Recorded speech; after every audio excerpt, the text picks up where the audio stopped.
Shalom, selamat tahun baru, puji Tuhan kepada setiap kita yang sudah hadir pada pagi ini, dan pastinya kita bersyukur atas kebaikan Tuhan menjaga kita sehingga pagi ini saudara kita masih sehat, kita masih bertenaga, dan kita masih bersemangat untuk mau melayani Tuhan. Untuk memulai renungan kita, mari kita tunduk kepala dan kita berdoa. Bapa Surgawi, terima kasih karena kebaikan, karena Engkau hadir bersama dengan kami, mengumpulkan kami bersama-sama dalam mendengarkan firman Tuhan.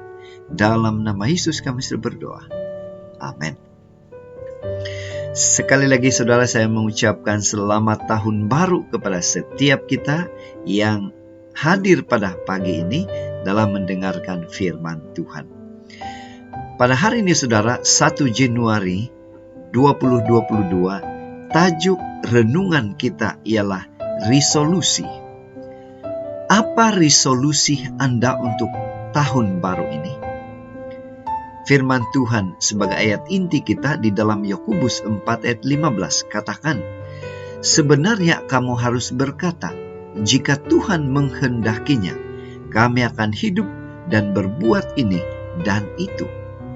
Saudara, yang menarik, kalau kita membaca keseluruhan ayat dalam bacaan kita hari ini dalam Yakobus 4 ayat 13 sehingga 17, ini merupakan salah satu nasihat Yakobus supaya tidak melupakan Tuhan dalam membuat rencana dalam hidup.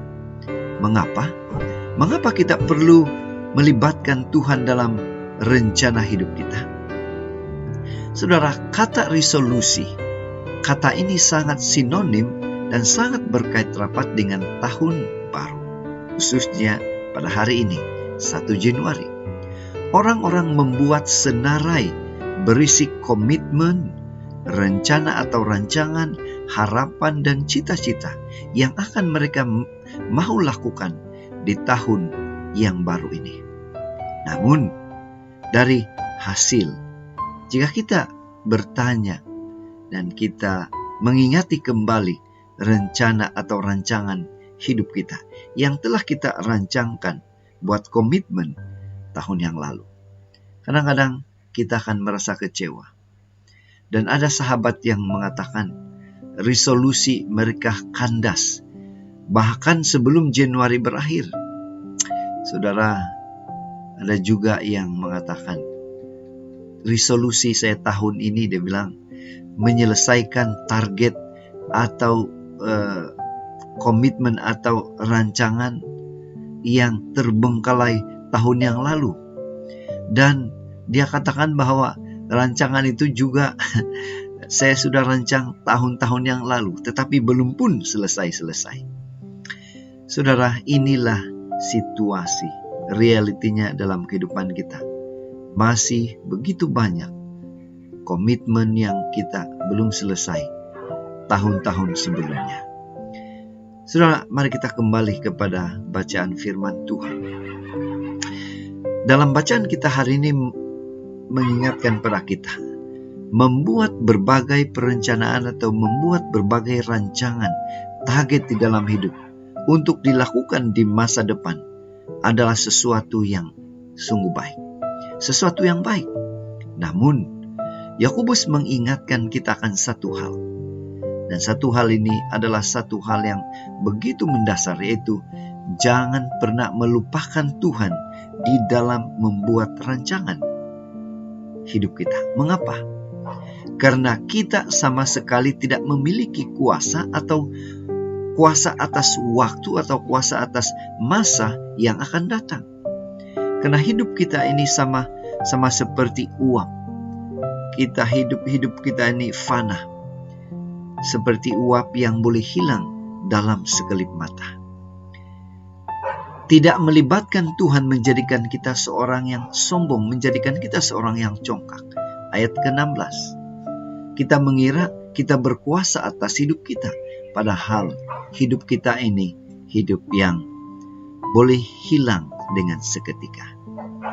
Yang menjadi pertanyaan untuk kita pagi ini dalam tahun yang baru inilah, apa yang boleh menjadi pengajaran kepada kita? dari firman yang kita baca. Apa aplikasinya, saudara? Tidak ada salahnya membuat resolusi di tahun baru ini. Tidak salah, itu amat baik. Namun, kita harus ingat prinsipnya. Jika Tuhan menghendakinya, inilah prinsipnya. Kita merancang, kita membuat komitmen, tetapi apapun itu segalanya adalah menurut kehendak Tuhan. Jika Tuhan menghendakinya. Namun, kita harus ingat, kata-kata seperti ini, jika Tuhan menghendakinya, ini merupakan, jangan pernah kita anggap ini sebagai pemanis, sebagai satu kata-kata penghibur sahaja, supaya rancangan kita, komitmen kita itu sepertinya kelihatan rohani. Padahal ada sesuatu di sebaliknya. Ketika kita mengucapkannya, ini yang harus menjadi prinsip kita. Ketika kita merancang, ketika kita mengucapkannya, jika Tuhan menghendakinya, kita sungguh-sungguh berserah sepenuhnya pada Tuhan. Kita sungguh-sungguh melibatkan Tuhan dalam segala rencana hidup kita. Karena dengan perkenannya lah, karena dengan izinnya lah, kita dapat melakukan apapun. Dengan melibatkan Tuhan, kita juga akan serius dengan resolusi atau komitmen yang kita lakukan. Dan kalaupun kita tidak membuat resolusi tahun ini, itu tidak menjadi soal. Yang paling penting, kita selalu melibatkan Tuhan dalam menjalani tahun baru ini dalam anugerahnya. Inilah prinsip yang sesungguhnya yang harus kita guna pakai di dalam membuat resolusi kita, khususnya di tahun baru ini. Itu sebabnya, mari kita ingatkan diri kita sekali lagi.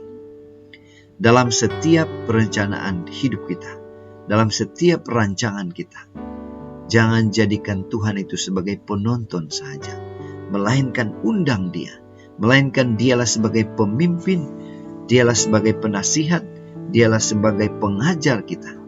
Sementara kita melakukan komitmen atau rancangan dalam kehidupan. Inilah doa dan harapan kita. Mari kita bersyukur, mari kita berterima kasih kepada Tuhan. Karena bila mana kita menyerahkan seluruh rencana hidup kita, Tuhan pasti akan memberikan kemampuan, kekuatan kepada kita. Untuk apa?